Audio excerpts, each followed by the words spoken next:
So what we're going to do is we're here to expose it, let people tell their story, and let everybody in the public see the horrors of the court system in Suffolk County, New York.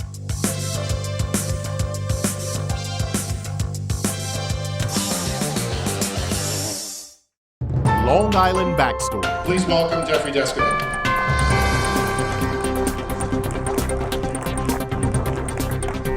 Good evening. And the energy in the room, good evening. Okay. All right, so as Gary mentioned, I spent 16 years in prison in New York State for a murder and rape which I did not commit. The wrongful conviction happened in 1990 and was caused by a coerced false confession, prosecutorial misconduct, fraud by the medical examiner, and an inept public defender. Let me break each one of those things down. Okay, so the year is 1990, and I'm 16 years old. The victim is 15, and as it would turn out, the actual perpetrator was 29. So for about 6 weeks, the police played this cat and mouse game with me in which half the time they would talk to me as if I was a suspect, while the other half the time they would pretend like they needed my help to solve the crime. They would say things like, the kids won't talk freely around us, but they will around you. Let us know if you hear any rumors. Stop in from time to time. They would ask me my opinion and then congratulate me on my opinions being correct. They made me the center of attention. They made me feel important. I came from a single-parent household in which my dad was never involved in my life in any capacity, and that really interacted because one of the techniques that the police used was the good cop, bad cop, which is also known as Mutt and Jeff, in which one officer takes on a more aggressive role, whereas his partner pretends to be against what's going on, yet somehow powerless to intervene. So I began to look up to the cop who was pretending to be my friend, because I didn't have a father figure. My fantasy childhood career, pre-teenage years, was actually to be a cop. So that, along with my age of 16, was how they were able to pull that absurdity, pull the wool over my eyes.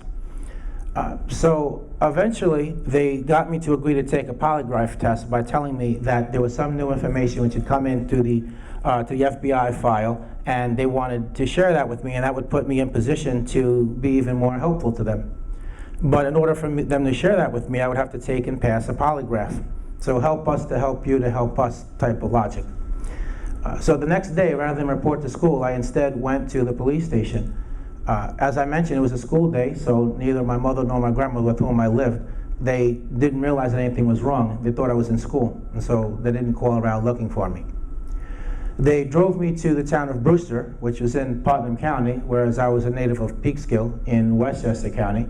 So that meant that I couldn't leave anymore on my own. I was totally dependent upon the police. So I had 3 officers there who had traveled with me from Peekskill, but then the polygraphist himself, Putnam County Sheriff's Investigator Daniel Stevens, who was dressed as a civilian, and he never identified himself as a cop. I didn't have an attorney present, and I wasn't given anything to eat the entire time I was there. So before beginning the polygraph, the polygrapher gave me countless cups of coffee in order to get me nervous. That was part of the setup, because of course the premise of the polygraph is that when a person lies, you'll become nervous, and the nervousness will result in an increased pulse rate, and it's the pulse rate which is actually measured by the machine. Other factors which would lead to an increased pulse rate, though, would be fear and caffeine. So the coffee was part of the setup. So after finishing the coffee routine, he attached me to a polygraph machine, and that's when he launched into his third-degree tactics. So he invaded my personal space. He raised his voice at me. He kept asking me the same questions over and over again. So as each hour passed, so too did my fear increase in proportion to the time. He kept that up for 6.5 to 7 hours. At the end, he said, "What do you mean you didn't do what you just told me through the polygraph test result that you did? We just want you to verbally confirm it." So that really shot my fear through the roof. And at that moment, who should make his grand appearance other than the officer who had been pretending to be my friend? He came in the room and told me that the other cops were going to harm me, that he had been holding them off but couldn't do that any longer, that I would have to help myself. When he added that if I did as I wanted, not only would they stop what they were doing, but that I could go home afterwards, that I was not going to be arrested. Being young, naive, frightened, in fear of my life. I mean, the fact that I didn't know where I was and that nobody else knew where I was either really loomed kind of large in my mind. Being overwhelmed emotionally and psychologically, and then there's the push-pull dynamic, because on one hand there's the possibility of harm, and then on the other hand there's this false life preserver that he threw to me, and I needed something to latch onto. And so I made up a story based on information which they had given me in the course of that interrogation, both that day and in the 6 weeks prior to that, as well as certain items that had been in the newspaper. By the end of the interrogation, I was curled up into a fetal position on the floor. I was crying uncontrollably. Needless to say, I was arrested. I was charged with a murder and rape. So before I went to trial, the results of the DNA test the results of a DNA test came in from the FBI lab, which showed that semen found in the victim didn't match. But rather than acknowledge they made a mistake, they instead continued prosecuting full speed ahead. This is where the prosecutorial misconduct and fraud by the medical examiner comes in.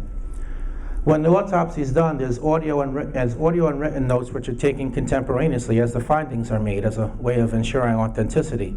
So it was only 6 months after doing the autopsy that suddenly, for the first time, this medical examiner claimed that he found medical evidence to show that the victim, a 15-year-old immigrant from Colombia who had been in the country for about a year and a half, leading a really sheltered life, in which she really didn't go out anywhere unless she was accompanied by her older sister or her parents, that she had been sexually active, which is what opened the door for the prosecutor to argue that it didn't matter that the DNA didn't come from me because it could have come from somebody that she slept with close enough to the murder and rape so as to explain away the DNA. Basically, in order to wrongfully convict me, the prosecutor was willing to trash the reputation of the victim. Taking his lie a step further, he actually named another youth by name that he claimed had had sex with the victim. Yet he never had a DNA test result performed in order to prove that assertion. He didn't even call him as a witness to give verbal testimony. He just made the unsupported argument to the jury. At the same time, my public defender was terrible. He never interviewed nor called as a witness my alibi. I was actually playing wiffle ball at the time that the crime happened. When it was time to cross-examine the medical examiner and to discredit him, which would have been the right move in order to make the DNA evidence stand up, he instead stood up in open court and had a big smile on his face and said to the medical examiner that you're going to be pleased to know that I don't have a single question for you. He never explained to the jury the significance of the DNA not matching me. He never used that to argue that this so-called confession was coerced and false. He very rarely met with me. Whenever he would meet with me and I would try to explain to him that I was innocent and what had happened in the interrogation room, he was always shutting me up. One time he told me he didn't care if I was guilty or innocent. He wouldn't allow me to testify at the pre-trial hearing. See, the interrogation was not video or audio taped. It wasn't even a signed confession. It was just the cop's word. And so they were able to leave out the illegal things which they had done, specifically the threat and the false promise. So I wanted to take the stand and tell the judge what had happened, but my lawyer wouldn't allow me to. He told me that he hadn't decided if I was going to testify at the trial or not, and so he didn't want to have me under oath on the record saying what happened in the interrogation room, telling me that if he decided for me to testify at the trial, that the prior testimony could have been used against me. But that really didn't make any sense because, first of all, if the judge had believed me, then the statements would have been ruled as being involuntary, and therefore they would have been inadmissible, and lacking that, there would not have been any other evidence. But then if it really went that badly, I didn't have to take the stand at the trial, and so therefore the testimony could not have been used. But then when we got to the trial, he wouldn't allow me to testify there either.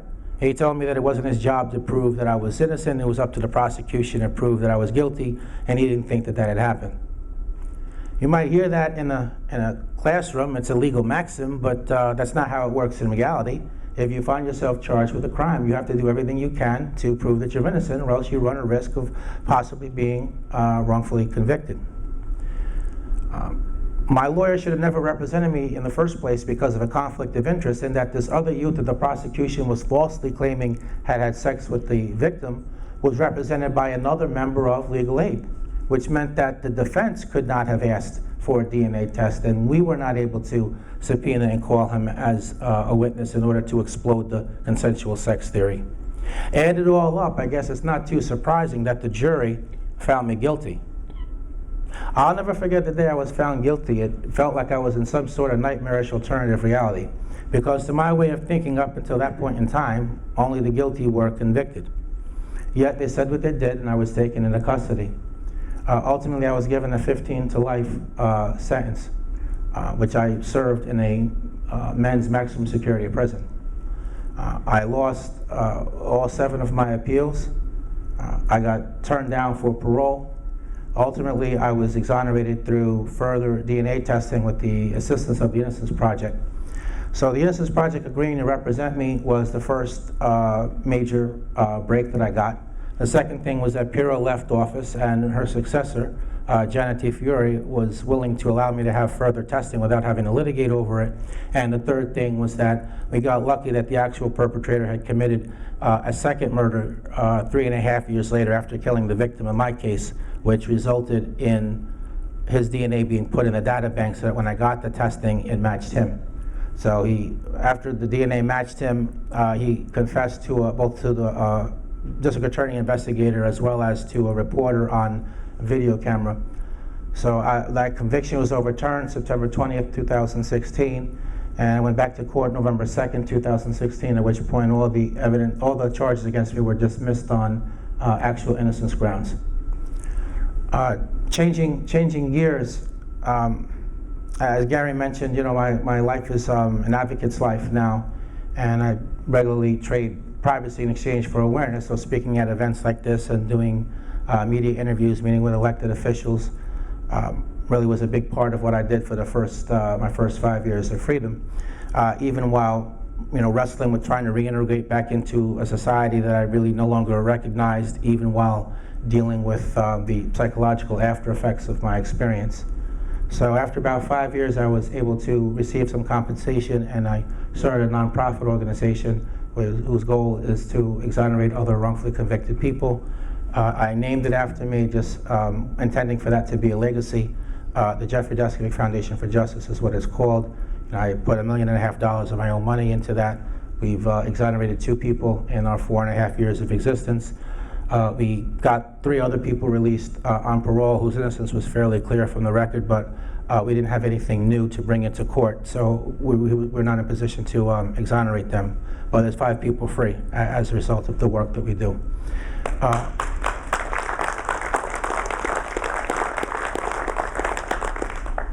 So I just want to hit on some of the deficiencies that lead to wrongful convictions and what those reforms are, because this event is Americans for Legal Reform. So it would be remiss of me not to mention some reforms. It needs to be a takeaway. It's not just to tell the story. I actually only tell the story to get to the deficiencies and the changes that are needed to prevent this from other people. So briefly, we need interrogations to be videotaped completely from beginning to end, because coerced false confessions have been the cause of wrongful convictions in 25% of the cases. The other reforms designed to prevent wrongful conviction by coerced false confession would include admission of false confession expert testimony into the courtroom. That's important because the general public think that innocent people would not falsely confess. The experts don't give an opinion on whether a confession is false or not. That's up to the jury or the court, but instead they provide contextual information as to what the factors are that could lead an innocent person to confess, so that the court could take that into account and determine whether a confession is false or not. Having a pretrial hearing where the accuracy of a confession is considered, not just whether or not something was voluntary or not. In terms of misidentification has been the cause of wrongful convictions in 75% of the DNA-proven wrongful convictions. Best practices in this area would include having everybody in the lineup or photo array resemble the description given by a witness, telling the witness that the actual perpetrator may not necessarily be in the lineup or photo array so that there isn't an undue level of confidence. Taking a confident statement, asking a witness, well, on a scale of 1 to 10, how confident are you of your identification? That's important to collect that, because by the time a trial rolls around, a witness would have been prepped several times and testified in several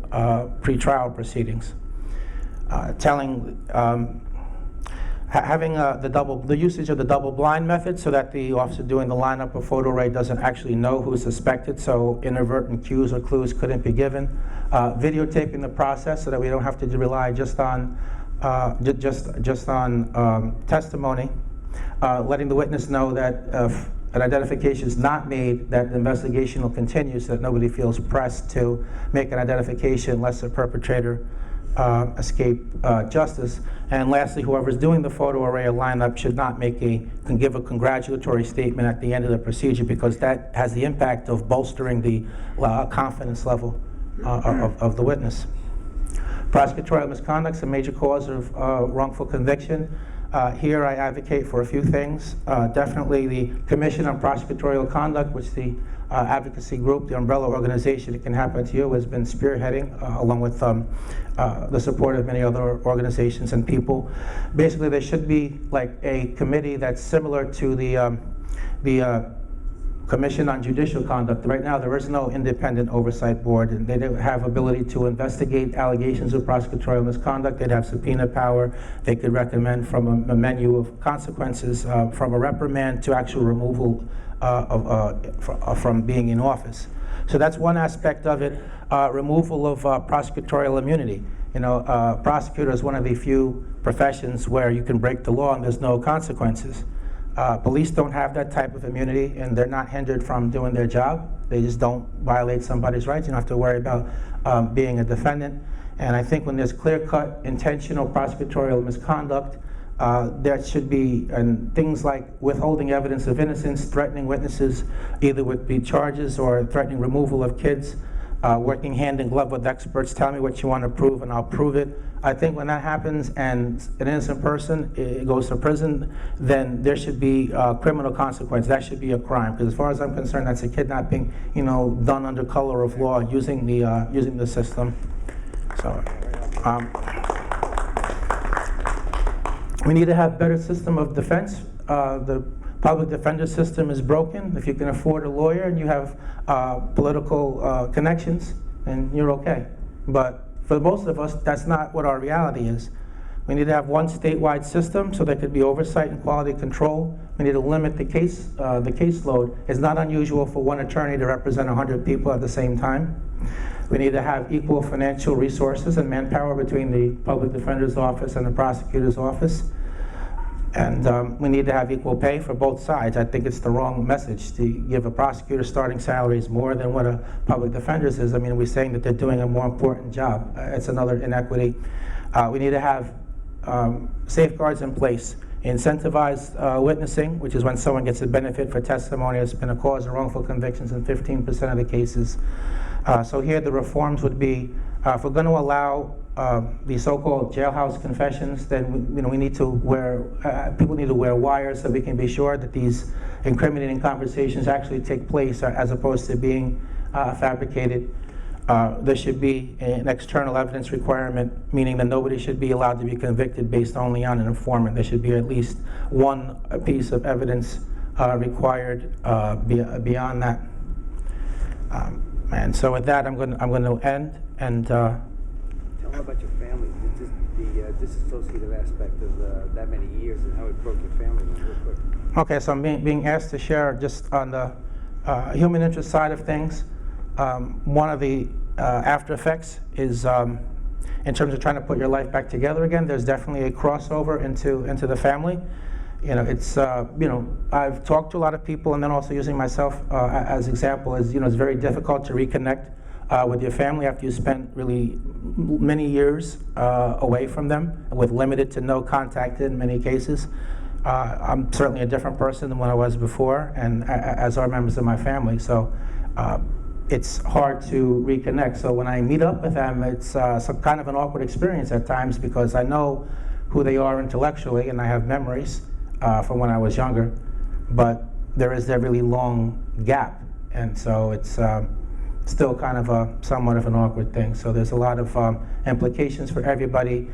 The community was in danger when the actual criminal was left free, and certainly that didn't bring any closure to the actual victim's family to have the wrong person in there, and then Then there's a second victim's family, who the family of the second victim, who the actual criminal killed 3.5 years later. So with that, I'm going to thank everybody. I want to thank Americans for Legal Reform for putting on this event tonight and having me back to speak.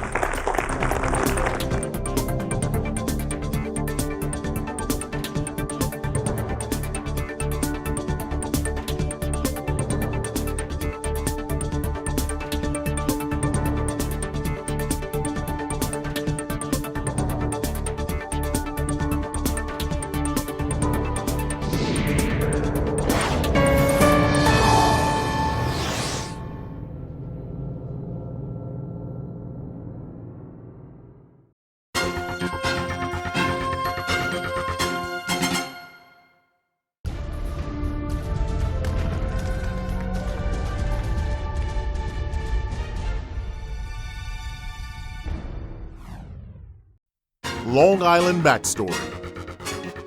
Chief Correspondent Gary Jacobs is uncovering the truth on Long Island. The family court system.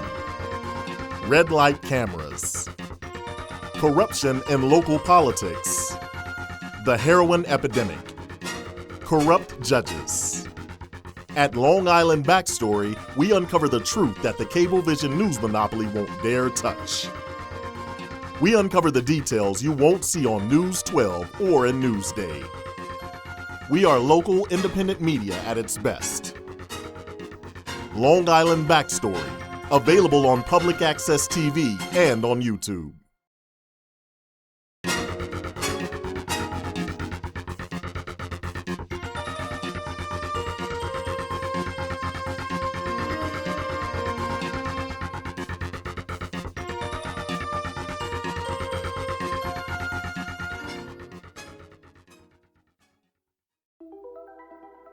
Todd's a great guy. I mean, look at him. What a sweetheart. Attaboy. Wait, Todd, what are you doing?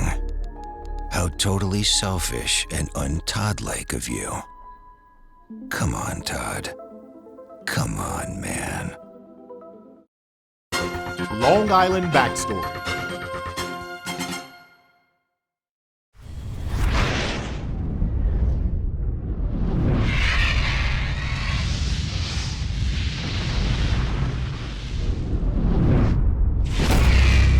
Long Island Backstory.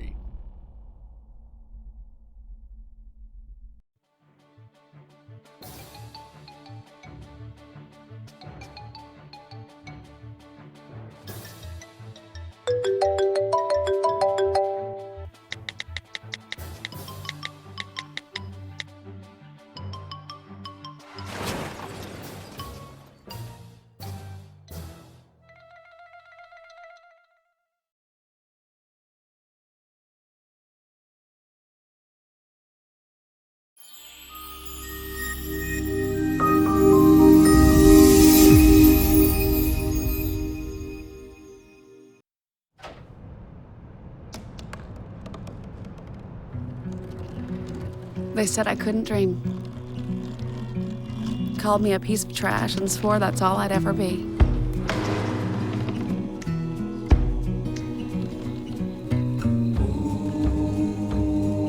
Said a bottle couldn't see the ocean.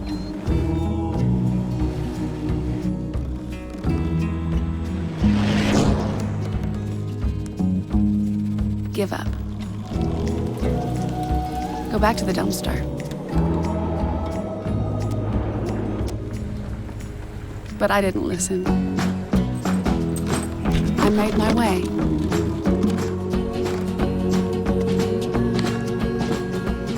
And now, I am what I've always wanted to be.